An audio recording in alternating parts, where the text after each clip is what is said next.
There is a man in Okinawa who has not owned a scale in 40 years.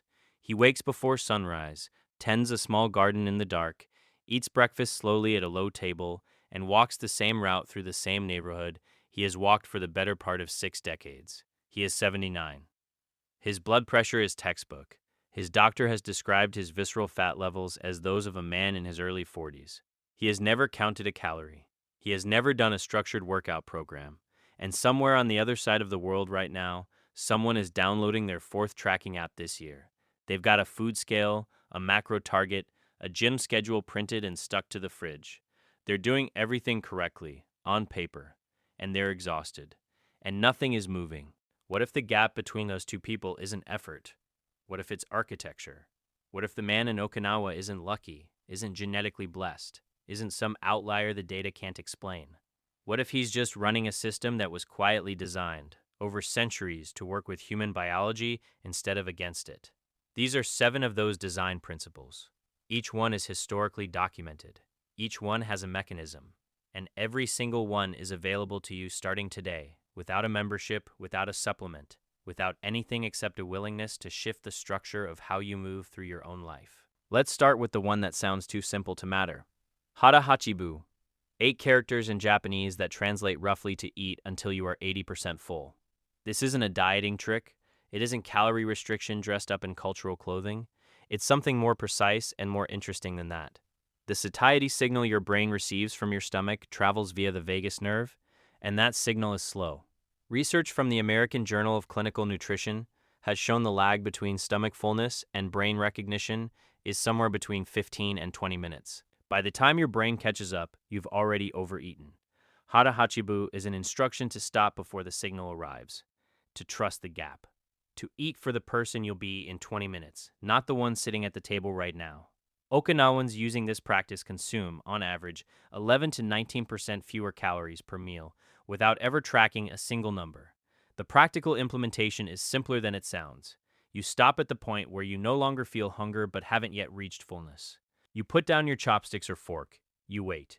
Within minutes, the signal arrives and you realize you have eaten exactly enough. This single practice prevents the chronic overconsumption that drives weight gain independent of food quality. It's not about what you eat. It's about the relationship between your brain's processing speed and your physical intake. The brain's delay isn't a bug. It's the design specification you're meant to work within. When you respect that specification, your body's regulatory systems function exactly as intended. Appetite decreases naturally. Energy stabilizes. The constant hunger that plagues people on strict diets disappears because you're no longer overriding the signal. You're listening to it. The second hack is one you've probably heard of, but almost certainly haven't taken seriously. Shinrin-Yoku, forest bathing. The name sounds decorative, like something you'd find on a wellness calendar. The research behind it is not decorative at all. A study published in Environmental Health and Preventive Medicine followed participants across 24 forests across Japan and measured cortisol, blood pressure, pulse rate, and natural killer cell activity before and after walks. Participants who walked through forested environments saw cortisol drop by an average of 12.4% compared to those who walked through urban settings. Natural killer cell activity, your immune system's first line of defense against abnormal cells, increased and stayed elevated for up to 30 days after a single 3-day forest immersion. The mechanism is partially phytocides, organic compounds released by trees and absorbed through the lungs and skin. Your nervous system isn't indifferent to its environment. It reads the inputs constantly. Concrete reads as threat. Trees read as safety. Cortisol responds accordingly. The environment you move through doesn't simply affect your mood. It directly modulates your endocrine system. This isn't metaphorical. When you stand among trees, phytocides enter your bloodstream through respiration. Your parasympathetic nervous system receives a signal that the environment is non-threatening. The amygdala downregulates. Your HPA axis quiets. The effect is measurable in blood cortisol within minutes. Urban environments produce the opposite cascade. The noise, the crowds, the hard surfaces, the lack of biological signals, all read as mild chronic threat. Most people never leave this state. They move from one threatening environment to another, their cortisol staying elevated, their immune function suppressed, their inflammation markers rising. Shinrin-Yoku isn't a luxury. For people running on elevated baseline stress, it's a regulatory necessity. 20 minutes among trees once per week produces the same anti-inflammatory effect as many pharmaceutical interventions. The third hack sits at the intersection of psychology and longevity in a way that took Western researchers decades to take seriously. Ikigai, your reason for getting up in the morning, not purpose in a grand philosophical sense. Something smaller and more practical than that. Ikigai is the specific, tangible thing that gives your day directionality. It could be a craft, a relationship, a project, a role. A 2010 study published in Psychosomatic Medicine followed over 43,000 Japanese adults for 7 years and found that those who reported a clear sense of ikigai had significantly lower all-cause mortality, lower rates of cardiovascular disease, and measurably lower cortisol baselines. Chronic purposelessness is a stress state. Your hypothalamic pituitary adrenal axis, the system that manages your cortisol output, responds to perceived threat, and drifting through days without meaning reads as threat. Ikigai isn't inspirational language. It's a hormonal regulator. The specificity of Ikigai matters. It's not about finding your passion or discovering your life's purpose in some abstract sense. It's about identifying the one thing that genuinely matters to you enough that doing it makes the day feel coherent. It doesn't need to be grand. A man who builds miniature models because they absorb his complete attention has ikigai. A woman who tends to her neighborhood's elderly residents has ikigai. A person who maintains their family's garden with meticulous care has ikigai. The common thread isn't the activity, it's the presence of an anchor. Without ikigai, you're a boat without a mooring. Your stress response system has no reference point. It defaults to threat. Cortisol stays elevated. The body accumulates wear. With ikigai, your nervous system has permission to relax. You have a reason to be here. That reason doesn't need to make sense to anyone else. It only needs to be real to you. Pause here. Let this land. The fourth hack is cold water, and it's older in Japan than almost anything else on this list. Misogi, a Shinto purification ritual involving cold water immersion that dates back over 1,000 years. The modern science caught up recently. A 2022 study out of the University of Oslo found that regular cold water exposure increases norepinephrine levels by up to 300%. Norepinephrine is the neurotransmitter most directly linked to focus, energy, and mood stabilization. It also has a direct anti-inflammatory effect on adipose tissue, specifically visceral fat. The protocol doesn't require a frozen lake. 2 to 3 minutes of cold water at the end of your shower, 3 to 5 times per week, activates the same pathway. Your body treats cold water as a controlled stressor. The key word is controlled. A brief, intentional stress event followed by full recovery trains your stress response system to be more efficient. Your cortisol curve becomes sharper and faster rather than broad and prolonged. You spike and you recover. You don't simmer. Now, here is the one almost no productivity culture will ever endorse, and it might be the most biologically intelligent item on this entire list. Inemuri, the Japanese practice of sleeping in public. On trains, in offices, at meetings. Not because people are irresponsible. Because in Japan, being seen asleep at your desk was historically read as evidence you had worked so hard you couldn't stay awake. The social meaning was the opposite of laziness, but the biological function is what matters here. A nap between 10 and 20 minutes, specifically within the 8-hour window after waking, has been shown in research from NASA and the National Institutes of Health to restore alertness to the same level as a full night's sleep extension. More importantly, a short afternoon nap resets your cortisol curve. By mid-afternoon, cortisol naturally begins rising again in most people, especially those with poor morning patterns. A brief nap interrupts that secondary rise. It tells the body the threat has passed. Cortisol drops. Appetite regulation tightens. Focus returns clean. 10 minutes. That's all it takes. Not laziness.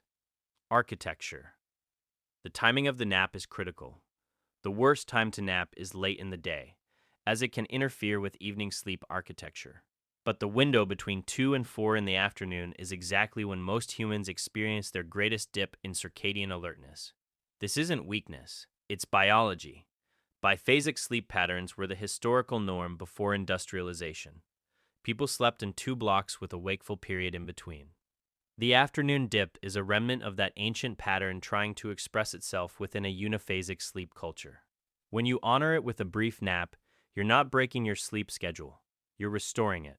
The 10-minute window is precise because it's long enough to enter stage 2 sleep and receive the restorative benefit, but short enough that you don't slip into deep sleep where waking leaves you groggy. You emerge from Inemuri more alert than you entered it, with your afternoon cortisol spike interrupted and your glucose regulation improved. The fifth hack involves your gut, and it requires understanding something the Western food industry largely ignored for the better part of a century. Traditional Japanese cuisine is fermented cuisine. Miso, natto, tsukemono, amazake. These aren't side dishes, they're daily inputs into a system your immune function, hormonal regulation, and mental health all depend on. 70% of your serotonin is produced in the gut, not the brain. Your gut microbiome directly regulates the enteric nervous system, which communicates with the vagus nerve, which feeds directly into the hypothalamus. The hypothalamus controls cortisol release. A 2021 meta-analysis in the journal Cell found that a high fermented food diet increased microbiome diversity and reduced markers of inflammation more effectively than a high-fiber diet alone. The average traditional Japanese diet contains 4 to 5 servings of fermented food daily. The average Western diet contains fewer than 1. That gap is a biological gap. Your gut is not separate from your stress system. It's part of it. Hack number 6 is the one with the most counterintuitive name. Kaizen. Continuous improvement. Not the dramatic overhaul. Not the New Year transformation. The relentless, quiet, almost boring commitment to getting 1% better every single day. Toyota built an entire manufacturing philosophy around it. But the biological application is equally powerful. Here's the mechanism. Large dramatic behavior changes activate the amygdala. They feel like threat. Your brain resists them with the same neural circuitry it uses to resist physical danger. That's why willpower fails. You're asking the conscious prefrontal cortex to override a deeply wired threat response, and the prefrontal cortex always loses that fight eventually. Kaizen works because it flies under that radar. A change small enough to feel unthreatening slips past the amygdala's detection threshold. It becomes habit before the resistance can form. Research from University College London on habit formation found that the average time for a behavior to become automatic was 66 days, not 21 as is commonly cited. But the behaviors that cemented fastest were the ones introduced as the smallest possible starting actions. 1%. Every day. That's not motivational language. That's neuroscience. And the seventh hack is the one that ties everything else together, not conceptually but physically. Ma. The Japanese philosophy of negative space. The intentional gap. The deliberate pause built into everything from architecture to music to conversation. Translated literally, it means the space between. In practical application, it means protecting transition time between activities, not filling every moment, not optimizing every gap, leaving it empty on purpose. Most people in the modern world move from stimulus to stimulus without break. Email to meeting to notification to meal to screen to bed. Each transition carries a cortisol microspike. Research from the Karolinska Institute in Sweden found that cognitive task switching without recovery periods sustained elevated cortisol for sign transfer. Research from the Karolinska Institute in Sweden found that cognitive task switching without recovery periods sustained elevated cortisol for sign tran. Efficiently longer than single task focus, followed by deliberate rest. Your nervous system needs the May to reset. Even 2 minutes of deliberate stillness between activities, eyes open, not meditating, not scrolling, just being in the gap, measurably lowers the baseline before the next demand arrives. Ma isn't emptiness. It's the thing that makes all the other things sustainable.